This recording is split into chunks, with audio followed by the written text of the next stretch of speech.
Hukum Acara Peradilan Tata Usaha Negara Latihan 1. Nomor 1. Pengadilan Tata Usaha Negara pertama kali diatur dalam A. Undang-Undang Nomor 5 Tahun 1986. B. Undang-Undang Nomor 7 Tahun 1989. C. Undang-Undang Nomor 4 Tahun 2004. D. Undang-Undang Nomor 2 Tahun 2004. Nomor 2. Sebelum berlakunya Undang-Undang Nomor 5 Tahun 1986, jika ada warga negara yang merasa dirugikan atas tindakan penguasa atau pejabat tata usaha negara, namun seringkali kandas, upaya hukum yang ditempuh adalah A. Gugatan wan prestasi. B. Gugatan tata laksana pemerintahan yang tidak berkeadilan. C. Gugatan perbuatan melawan hukum. D. A, B dan C salah.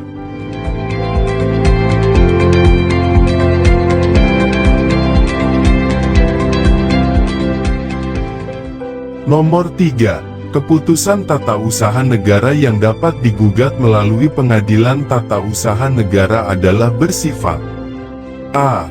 Konkret. B. Individual. C. Final. D. A, B dan C benar.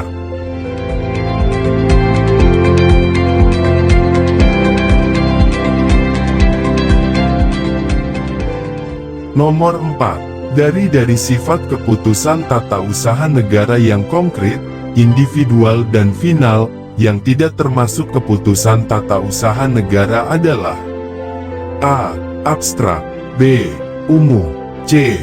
Masih memerlukan persetujuan atasan. D. A, B dan C benar.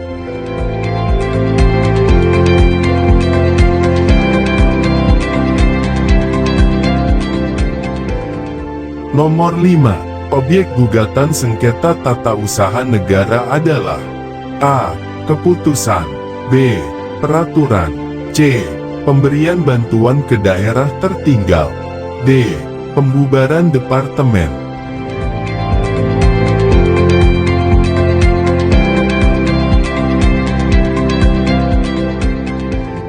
Nomor 6. Gugatan menurut Undang-Undang Nomor 51 Tahun 2009 adalah A. Permohonan ganti rugi kepada pemerintah. B. Permohonan pembatalan surat keputusan pemerintah. C. Permohonan yang berisi tuntutan terhadap badan atau pejabat tata usaha negara dan diajukan ke pengadilan untuk mendapatkan putusan. D. Permohonan seorang pegawai negeri untuk ditempatkan kembali kepada kedudukan garis miring posisi semula.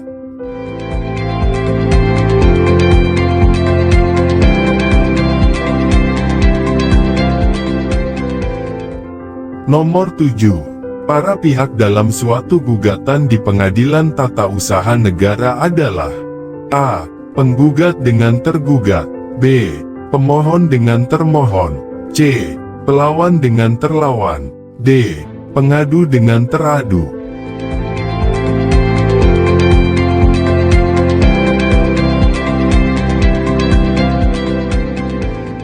Nomor 8. Yang menjadi penggugat dalam gugatan tata usaha negara bisa perorangan, bisa badan hukum perdata atau private, sedangkan yang menjadi tergugat adalah A. Setiap pejabat tata usaha negara.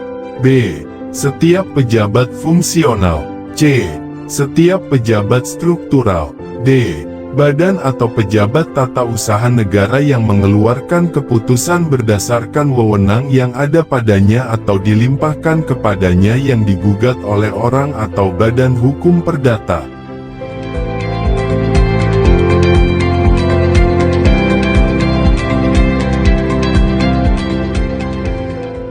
Nomor 9. Sebelum Undang-Undang Nomor 5 Tahun 1986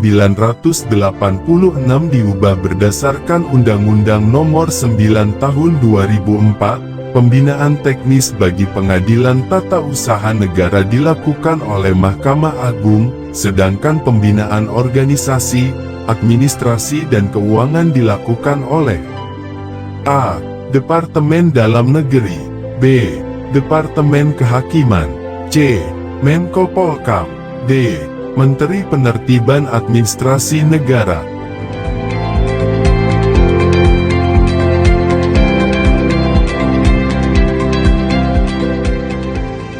Nomor 10.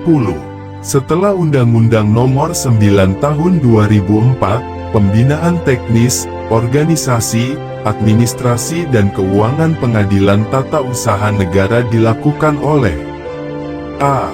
Mahkamah Agung, B. Departemen Dalam Negeri, C. Departemen Kehakiman, D. Menko Polkam.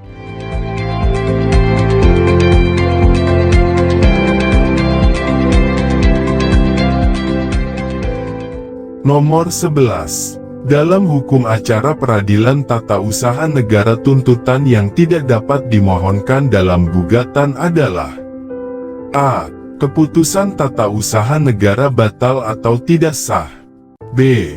Tuntutan ganti rugi, C. Rehabilitasi, D. Memecat pejabat yang mengeluarkan keputusan tata usaha negara.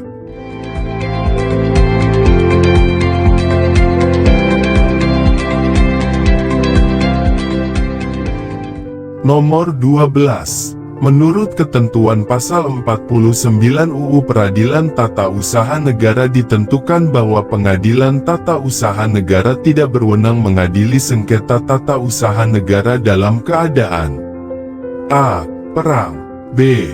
Tenang, C. Rawan pangan, D. Heboh dengan kasus korupsi.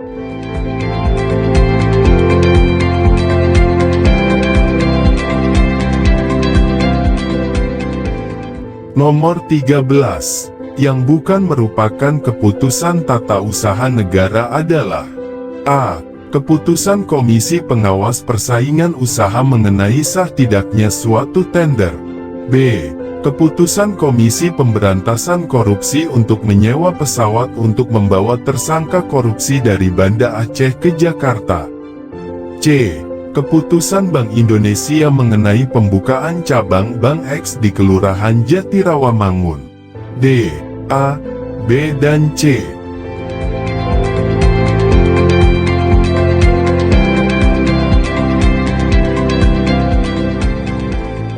Nomor 14.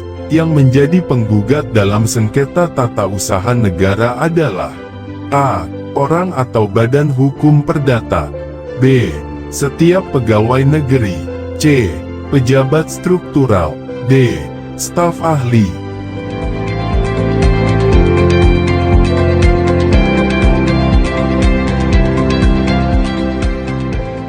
Nomor 15. Yang tidak termasuk keputusan tata usaha negara menurut UU Peradilan Tata Usaha Negara adalah A. Keputusan tata usaha negara yang merupakan perbuatan hukum perdata, B.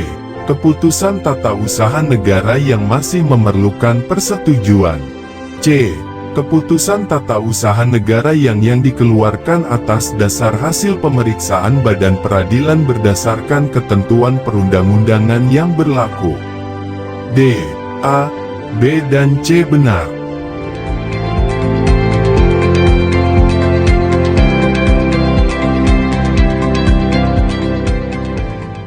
Nomor 16. Salah satu contoh keputusan yang dikeluarkan atas dasar hasil pemeriksaan badan peradilan berdasarkan ketentuan perundang-undangan yang berlaku adalah A. Pengangkatan sekretaris daerah kabupaten, B. Pembuatan rencana tata ruang wilayah, C. Risalah lelang berdasarkan perintah pengadilan, D. Penguncuran dana untuk pembuatan banjir Kanal Timur Jakarta.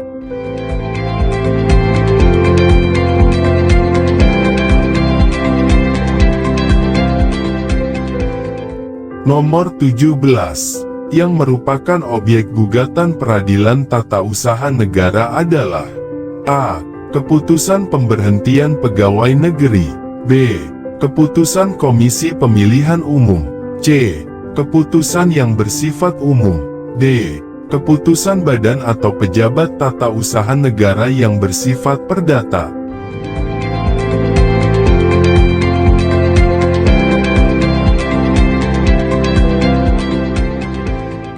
Nomor 18. Kekuasaan kehakiman di lingkungan peradilan tata usaha negara dilaksanakan oleh A. Pengadilan Tata Usaha Negara. B. Pengadilan Umum. C. Pengadilan Tinggi Tata Usaha Negara. D. A dan C benar.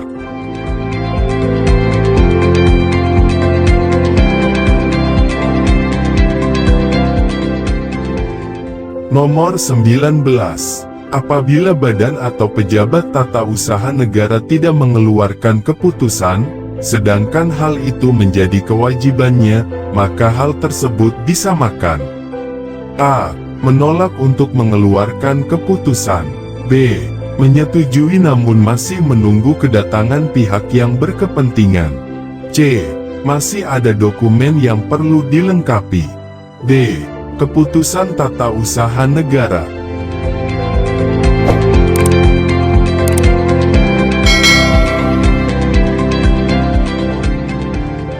Nomor 20. Dalam hal peraturan perundang-undangan yang bersangkutan tidak menentukan jangka waktu untuk mengeluarkan keputusan yang dimohon, jangka waktu untuk menentukan badan atau pejabat tata usaha negara dinggap telah mengeluarkan keputusan penolakan adalah dalam jangka waktu A.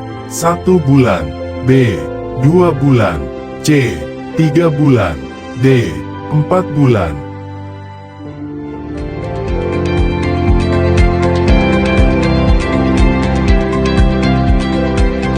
Bagi yang telah menonton dengan like dan subscribe channel ini, semoga Anda sehat selalu. Terima kasih.